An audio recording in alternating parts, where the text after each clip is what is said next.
Olá, estamos mais uma vez então aqui na Clínica Efeto, dando continuidade à nossa série de entrevistas, de encontros com grandes profissionais da medicina, sempre voltados para a saúde da mulher.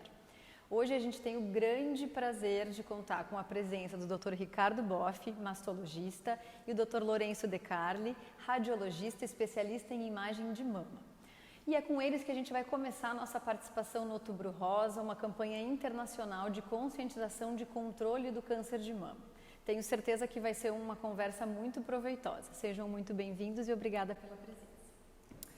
Bom, para falar um pouquinho, iniciar já falando um pouquinho da importância do câncer de mama. É o principal câncer diagnosticado em mulheres, tanto no Brasil como no mundo inteiro, depois do câncer de pele não melanoma, né? Então, uma doença que tem uma incidência muito alta, cerca de 28% dos casos de câncer em mulher vão ser câncer de mama. Eu vi no Ministério da Saúde quase 60 mil casos de câncer de mama novos em 2018, então é realmente muita gente, né? E como até estávamos comentando antes, o câncer está começando a ser mais prevalente em pacientes jovens, com menos de 50, com menos de 40 anos, que são mulheres que ainda estão em idade reprodutiva. Por isso, falar de câncer também muitas vezes está relacionado com a questão da fertilidade. Então, mais um motivo pelo qual escolhemos esse assunto para conversarmos hoje. E a gente queria começar falando um pouquinho sobre o diagnóstico, exames, como é que a gente faz o screening, a partir de que idade, enfim, sobre a experiência de vocês. Bom, como tu disseste, o câncer de mama ele é considerado atualmente um problema de saúde pública mundial, né? Das patologias oncológicas femininas, ele é o que de maior incidência. Se nós incluirmos todas as patologias que uma mulher pode ter, ele está em segundo lugar após as doenças cardiovasculares. Alguns falam do câncer do pulmão, mas ainda o câncer de mama é mais prevalente. São 60 mil casos por ano, nos Estados Unidos ao redor de 280, 290 mil casos por ano. A cada 5, 6, 7 minutos é diagnosticado um câncer de mama nos Estados Unidos e a cada 15 a 20 minutos uma paciente morre da doença. Embora a gente tenha boas notícias, nos últimos anos todos os índices de mortalidade, intervalo livre de doença têm melhorado, graças ao diagnóstico precoce, que o Lourenço vai falar, graças aos procedimentos e tratamentos complementares que melhoraram bastante. Por exemplo, há 30 anos atrás, se nós incluíssemos todos os estadiamentos do câncer de mama, a sobrevida em 5 anos era ao redor de 65%, 70%. Atualmente está ao redor de 85%, 87%. Então houve uma melhora significativa. Muito se deve ao diagnóstico precoce. O diagnóstico precoce é através das políticas de screening, né? Eu vou falar genericamente, mas o Lourenço vai explicar melhor. Uma mulher que não tem... a gente baseia em autoexame, a mulher fazer o seu autoexame mensal, nas que menstruam do 5º ao 7º dia, que é o período que existe menor estimulação, menor engurgitamento mamário. Então, autoexame. Naquelas que não menstruam, escolher uma data do mês, o dia 1º, o dia 15, né? Em mulheres sem risco a partir dos 40 anos. O autoexame em todas as faixas etárias, eu costumo recomendar a partir dos 20 anos, o autoexame. Exame com o seu mastologista, ginecologista, né, anual, que também vai palpar as mamas, e o screening mamográfico e ecográfico. A partir dos 40 anos, em mulheres sem risco, deverá ser feito anualmente. Mamografia, e a tendência atual é associar sempre a ecografia, especialmente em mulheres com mamas densas, onde a ecografia tem uma curacidade muito grande e na associação com uma mamografia chega a mais de 90% de acuracidade. Nas pacientes com histórico familiar, o screening deve começar aos 35 anos. Nas pacientes que têm síndromes genéticas, devido a mutações genéticas, o screening deve começar aos 25 anos. e deve se associar aos exames convencionais à ressonância magnética da mama, que o Lourenço agora vai esmiuçar melhor. Vai falar para a gente, vai falar também um pouco sobre a grande polêmica que houve na cidade há muito pouco tempo, que foram ditos absurdos a respeito dos métodos diagnósticos, com certeza prejudicando e atrapalhando o diagnóstico precoce de muita gente. Nos fala sobre isso. A mamografia, então, ela tem comprovação científica, né, que ela traz benefício na prevenção do câncer de mama no sentido do diagnóstico precoce, né? Então, estudos que começaram há bastante tempo, né, estudos de rastreamento começaram na Europa na década de 1960, 70, né, e os resultados foram publicados posteriormente, né. É comprovado assim que populações grandes que fazem o exame de mamografia de rastreamento, né, vão ter um índice de mortalidade por câncer de mama muito menor, né, do que populações que não fazem, né. Então, comprovadamente, ela tem suas vantagens, né. Como o Dr. Ricardo falou, a mamografia ela é recomendada para todas as mulheres a partir dos 40 anos, né, com um intervalo anual, né. Por que o intervalo anual? Por que a gente considera seguro o intervalo anual? Porque a gente tem que encarar a mamografia, obviamente não é uma vacina, ela não vai assim evitar um câncer, mas ela é a chance de fazer um diagnóstico quando a doença ainda está pequena, na fase que a gente chama de subclínica, que a paciente ainda não sentiu alteração, né? Então, esse intervalo anual, se alguma coisa surge depois de uma mamografia e essa pessoa vai fazer com um intervalo de 1 ano, essa alteração que surgiu, ela não tem tempo suficiente de crescer a ponto de não ser curável, né? Na imensa maioria dos casos. Claro que nós temos as exceções de tumores mais agressivos que vão crescer rápido, né? Mas a gente não pode trabalhar com a exceção, a gente tem que trabalhar com a regra, né? E a questão que o Dr. Ricardo falou também da associação da ecografia, principalmente nos casos de mamas densas, traduzindo assim para ser fácil de entender, o que seria uma mama densa? É uma mama que tem muito mais glândula do que gordura, porque todas as mamas são formadas por glândula e gordura, em proporções variadas. A mama densa é aquela que tem mais glândula que gordura.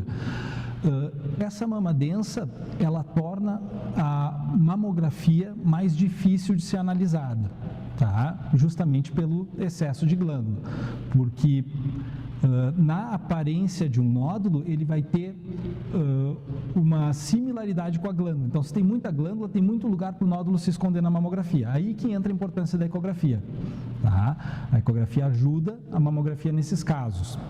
Então, assim, se a gente fosse fazer só mamografia naquelas pacientes que têm mama densa, essa mamografia vai ter uma eficiência entre 60% e 80%. Tá?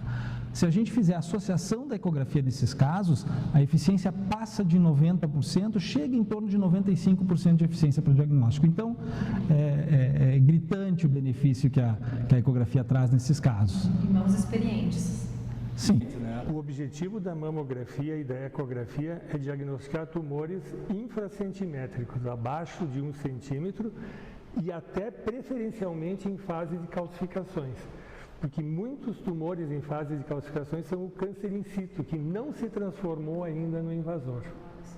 Por isso que se diz que, estatisticamente, a mamografia e eco rotineira, ela reduz a incidência de câncer de mama em 25% a 30%.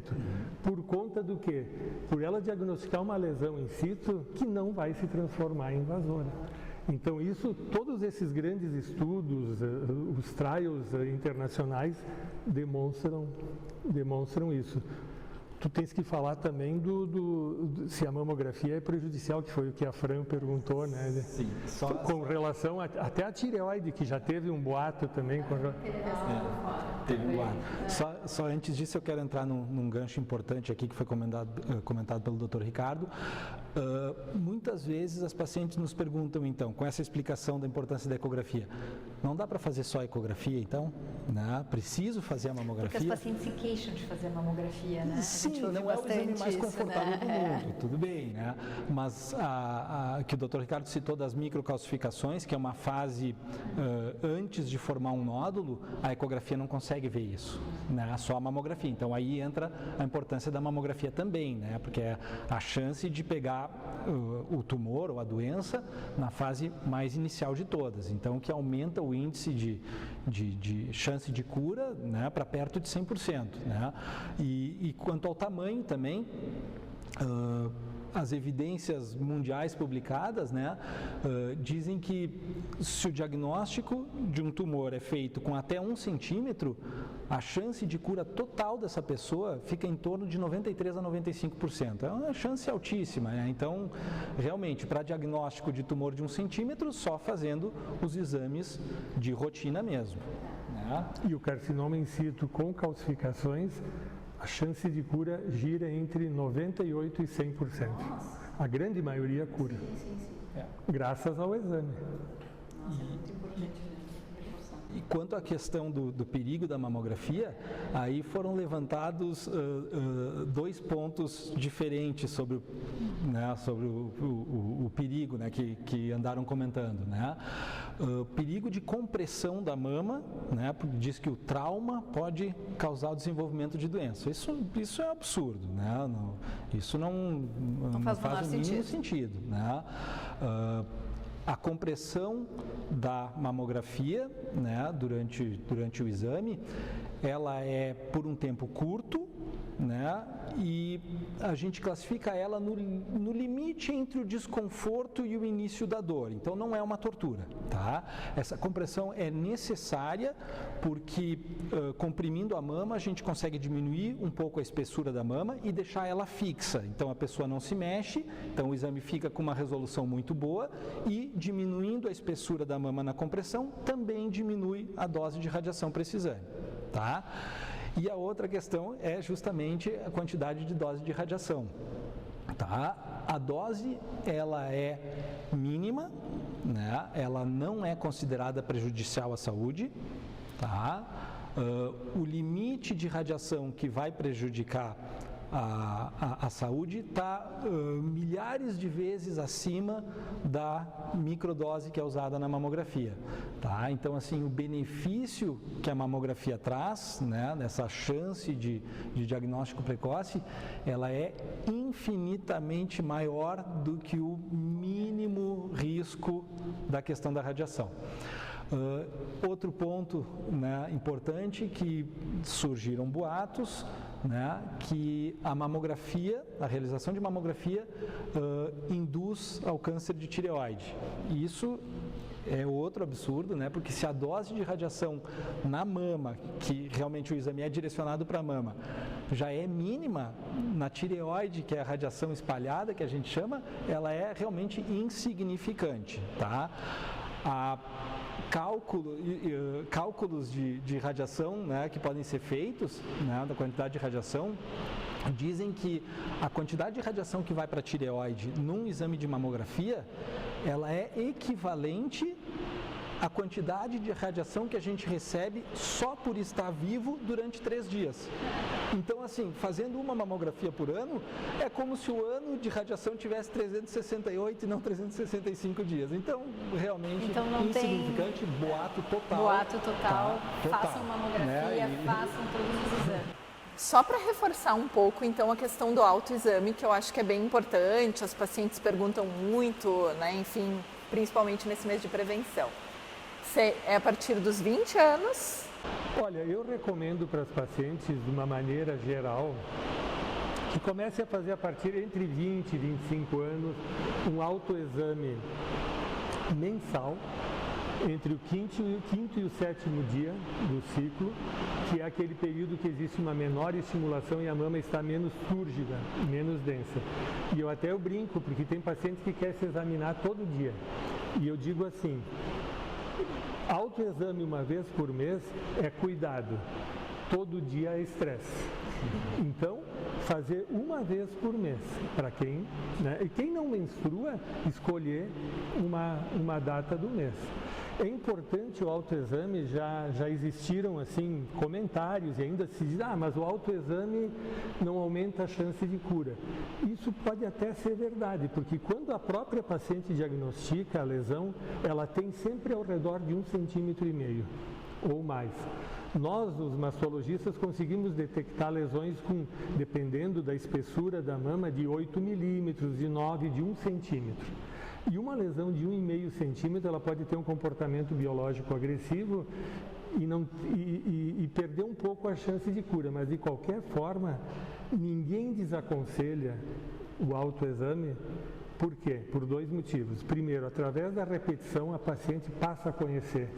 Eu vejo isso no consultório, aquelas que fazem autoexame, elas descobrem lesõezinhas, começam a melhorar cada vez mais a sensação de palpação e detectam lesões pequenas. E segundo, que o diagnóstico de lesões, mesmo com 1,5 cm, 2 centímetros, pode, é o que se diz, né? Pode não salvar uma vida, mas pode salvar a mama. Que na grande maioria das vezes, tumores de até 2,5, 3 centímetros podem ser tratados com cirurgia conservadora, né? Então, o autoexame é muito importante. Eu acho que a associação autoexame, exame com o seu ginecologista, mastologista e os exames de imagem, respeitando-se os critérios de risco, né?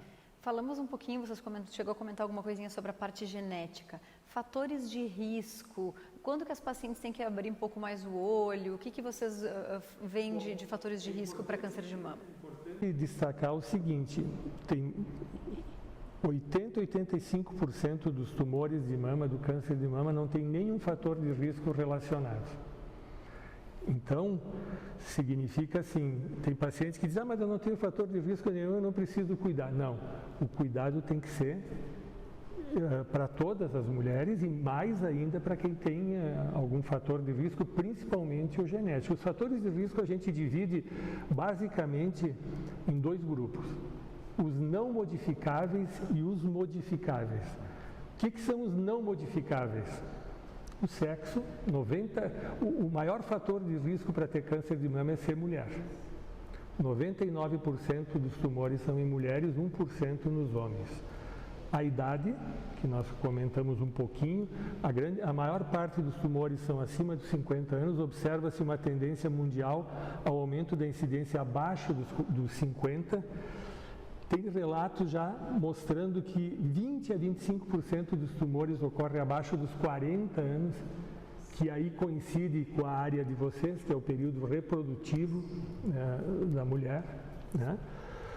Outro fator não modificável é a menarca, a idade da primeira menstruação, e a menopausa. Quanto mais precoce for a menarca e mais tardia for a menopausa, a paciente fica exposta mais tempo a uma janela de estrogênio. E o estrogênio todo mês estimulando a mama. Aumenta um pouco o risco, não é um fator de grande magnitude, mas aumenta o risco. E outro não modificável é a genética. A genética, existem já, os primeiros genes identificados foram o BRCA1 e BRCA2, que são responsáveis por uma síndrome de predisposição hereditária ao câncer de mama e ovário, né?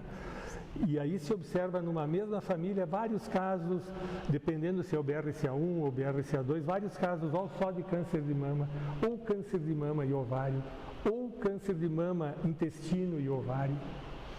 Então, esse é o objetivo atual do aconselhamento genético, identificar mulheres. Por exemplo, se eu atender uma paciente que ela tem câncer de mama e as 2 irmãs tiveram câncer de mama, esse é um critério já para avaliação genética. Cada vez está se ampliando mais as indicações de avaliação genética. Por quê?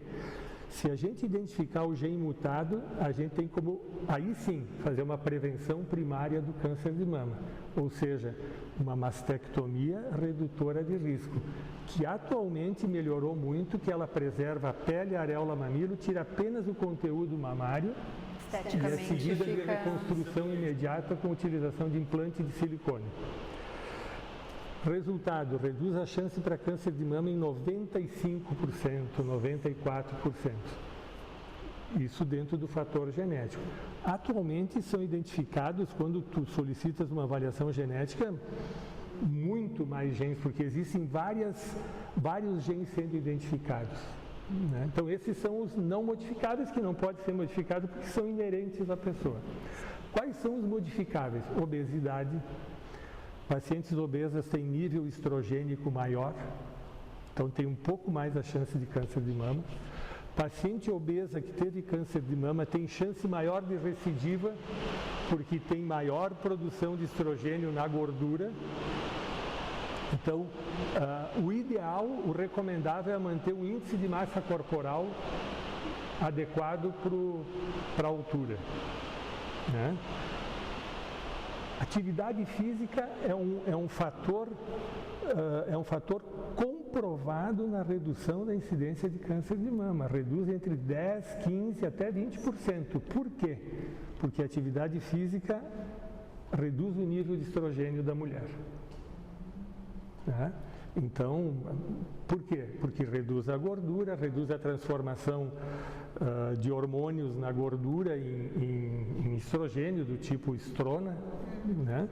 Então, está comprovado assim, atividade física, no mínimo, o ideal seria todos os dias, mas 3 vezes por semana, 50 minutos, tem uma redução de 50%, sem falar na redução de doença cardiovascular, de outras patologias.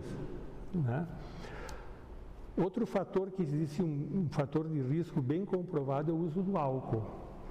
O álcool, o recomendável é que seja utilizado socialmente. A ingesta diária de álcool, que eles chamam de 1 a 2 drinks por dia, aumenta a incidência de câncer de mama. Por quê? Porque aumenta o nível de estrogênio através do aumento de uma enzima via fígado, que é a aromatase, que vai no tecido adiposo e aumenta a transformação periférica. Então, aumenta essa enzima, aumenta o nível estrogênico.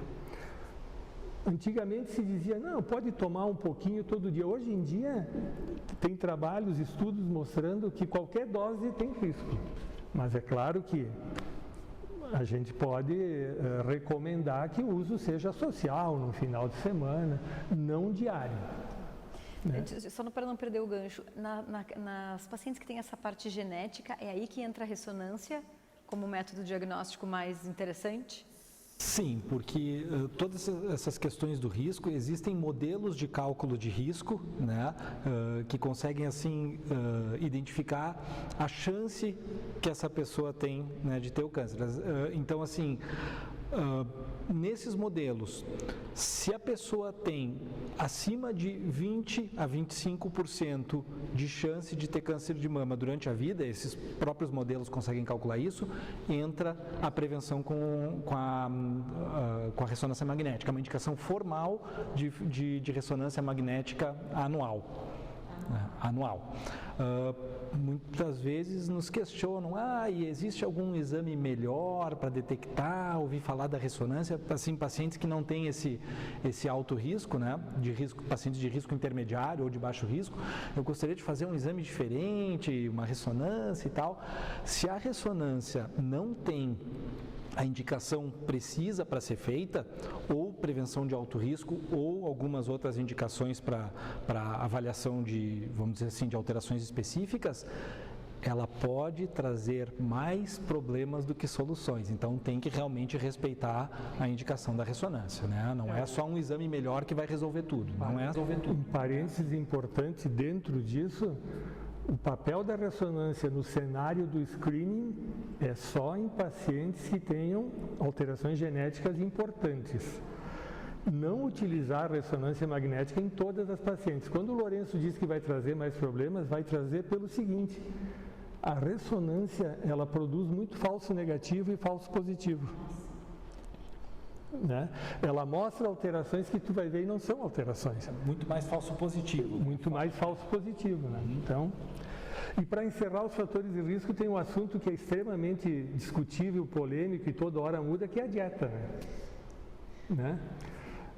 Recomenda-se não ter uma dieta com gordura saturada, embora os estudos eles mostram que populações que usam muita gordura saturada têm mais câncer de mama, mas não sabem explicar bem o porquê. Né? Alguns acreditam assim, que quem ingere muita gordura saturada tem uns hábitos de vida, toma um pouquinho mais de álcool, não faz muito exercício. É multifatorial. Mas assim, o que se recomenda é o uso de vegetais, fibras, isso é importante. Gordura monoinsaturada, né, que são os óleos vegetais, gordura de peixe, parece ter efeito protetor. Todo o restante é tema de muito estudo. Uma vez dizia, usa soja, isoflavona melhora. Não foi comprovado. Não foi comprovado que ajude ou que piore. E tem até trabalhos mostrando que pode aumentar um pouquinho o risco. Vitaminas, é um tema muito discutível também. Então, se for para recomendar, o óleo de oliva, né, vegetais, fibras, né, reduzir a ingesta de gordura saturada. Esses são os fatores assim, que podem ser modificados. Né? Muito interessante. Para finalizar, então, falar um pouquinho justamente da questão da fertilidade, né? Como são muitas pacientes jovens, em que ter um filho no futuro pode melhorar muito a qualidade de vida, então é uma preocupação que a gente tem. Como que, acho que principalmente, né, o Dr. Ricardo oferece preservação da fertilidade, conversa com pacientes que são mais jovens, porque é um momento muito difícil, de um diagnóstico muito difícil, que às vezes pensar para além dele naquele momento pode não ser simples. Eu acho que é importante situar no contexto histórico, né? Antigamente, as mulheres engravidavam cedo.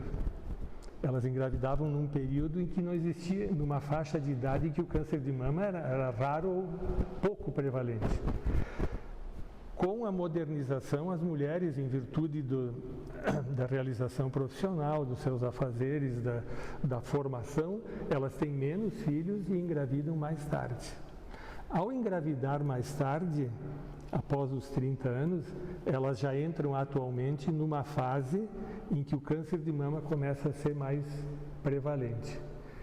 Então, como a gente tinha comentado anteriormente, 70%, 70%, 80% das mulheres que têm câncer de mama na idade reprodutiva desejam engravidar. Então isso é uma preocupação e isso é bastante atual, o aconselhamento de especialistas em fertilidade como vocês. Né? Eu procuro, nas pacientes que eu faço a história, procuro ver se elas vão querer ter filhos ou se não têm filhos, eu sempre ofereço a possibilidade delas usarem das técnicas de fertilização para garantir a possibilidade de engravidar. Por quê? Muitos tratamentos, muitas pacientes, principalmente as jovens que têm tumores mais agressivos, são submetidas à quimioterapia. E a quimioterapia tem o potencial de levar à menopausa. Não todas as drogas, algumas drogas mais, outras menos. Mas eu vou dar um exemplo, isso é estatístico também. Pacientes ao redor dos 40 anos que já têm uma reserva ovariana deficiente, submetidas à quimioterapia, 70%, 80% não vão mais menstruar. Né? Claro que pacientes mais jovens não. Então, o que eu recomendo? Fazer uma avaliação com os especialistas em fertilidade, pode ser antes da cirurgia ou depois, desde que seja antes da quimio. Sim. Né? Aí é a área de vocês. Eu só vou dar os meus palpites, que hoje em dia tem a criopreservação de ovócitos, criopreservação de embriões. Os resultados a cada ano são melhores. Eu não quero me meter, mas eu vou dar a minha opinião do que eu observo, porque eu também tenho que informar as pacientes. Claro. Elas me perguntam, qual é a chance de dar certo? Aí eu coloco, né, que hoje em dia, por exemplo, criopreservação de embrião, por exemplo, a chance de gravidez gira ao redor de 40%, não é? Por transferência. Por transferência, né? Então são dados bem importantes. E o que elas nos perguntam bastante é seguro? né? Porque elas querem se tratar do câncer, elas querem ficar bem e não querem fazer um procedimento que de repente possa trazer malefício para a doença, né? Então, se essa estimulação é segura, e isso é um ponto que tem que ser bem falado. Isso é outro né? ponto que é importante. As técnicas de fertilização, que é usado hormônios, né, gonadotrofinas e tudo, isso já está comprovado através de trabalhos que não aumenta a chance de recidiva nem piora o prognóstico. A gravidez subsequente ao câncer de mama, vamos dizer assim, ela tem 32 anos, como a gente tem pacientes todo dia. Aos 38, terminaram os tratamentos todos, né? Algumas usam comprimidos, que também não podem engravidar durante o uso do comprimido. Ela deseja engravidar, ela vai engravidar, normalmente não vai ter aumento, não tem uma maior probabilidade de abortar, não tem maior probabilidade de ter recidiva. Se ela tiver recidiva do câncer de mama é por fatores biológicos, não pela gravidez, isso já está comprovado. E o nenê e o recém-nascido gerado, ele vai ter desenvolvimento normal do ponto de vista intelectual, do ponto de vista cognitivo. Isso já foram feitas avaliações, inclusive com pacientes que foram submetidas à quimioterapia na gravidez. Olha só. Né? E mais uma coisa importante que as pacientes se preocupam é em questão de atrasar o tratamento para o câncer, né? Que antigamente a gente realmente tinha ciclos mais longos e hoje a gente consegue tratar logo a paciente, acaba não atrasando, pelo menos não significativamente, que possa impactar no prognóstico o tratamento do câncer de mama. O que a gente pode dizer é que, claro, que quando a paciente tem o diagnóstico do câncer de mama, ela deseja operar rapidamente. Mas a gente sabe que se a gente tiver atrasos assim de 15 dias, não vai ter problema nenhum. Dentro desse período, a gente consegue com tranquilidade fazer um tratamento muito bem sucedido e dar segurança para essa paciente depois, no período correto, conseguir ter seus filhos. Mas vamos supor assim, eu encaminho uma paciente depois da cirurgia. 7, 8 dias, 10 dias, está tudo resolvido, cirurgia conservadora, tudo tranquilo. Quantos dias leva para ter a parte de fertilização? A punção dos óvulos e formação. Depende da resposta que ela vai ter com as gonadotrofinas que a gente vai dar. Mas dentro de 10 a 12 dias, ela já vai ter terminado todo o processo. E já vai ter sido preservado, tudo? A técnica que for utilizada. Porque a gente, nesses casos, a gente não precisa esperar que ela cicle. Então, a gente tem um esquema específico para esses casos, do ponto de vista de medicação, onde a gente começa imediatamente e consegue ter uma resposta muito boa. Então, assim, é um ciclo normal, com início imediato, 10 a 12 dias ela já está com tudo resolvido, pronta para passar por uma quimioterapia, se possível. É o que eu sabia também. Então, assim, a gente sabe que depois da cirurgia, a quimioterapia deve ser iniciada até 45 dias depois do procedimento, quando tiver indicação. Foi importante tu comentar no esquema dos hormônios que nos fatores de risco modificáveis eu não mencionei o anticoncepcional e a terapia hormonal, que é uma dúvida frequente. Eu lembrei dela, esqueci de falar. Que é bem importante. O anticoncepcional foi estudado exaustivamente, principalmente pelos ingleses, em grandes trabalhos, a meta-análise, e eles chegaram à conclusão que somente o uso por períodos muito longos, acima de 10 ou 15 anos, pode aumentar um pouquinho o risco, via de regra não aumenta. É muito difícil que uma mulher utilize anticoncepcional por 15 anos seguidos. Muito difícil, né? Não é o mais frequente. Verdade. Então, a preocupação com relação ao anticoncepcional não deve existir. E a terapia de reposição hormonal, essa sim, continuam valendo, que a gente cada vez se confirma mais, que não deve exceder 5 anos naquelas pacientes que fazem a reposição combinada, estrogênio e progesterona. Porque a progesterona é utilizada para proteção do útero. Naquelas que não têm útero, o uso de estrogênio isolado tem menor chance de produzir câncer de mama e tu pode usar por 8, 10 anos.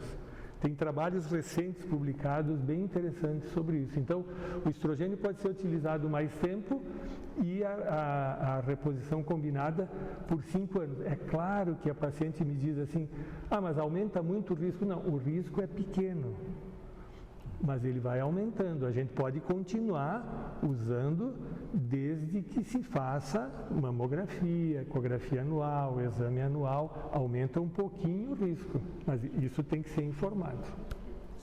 Nossa, tivemos uma aula brilhante de tudo.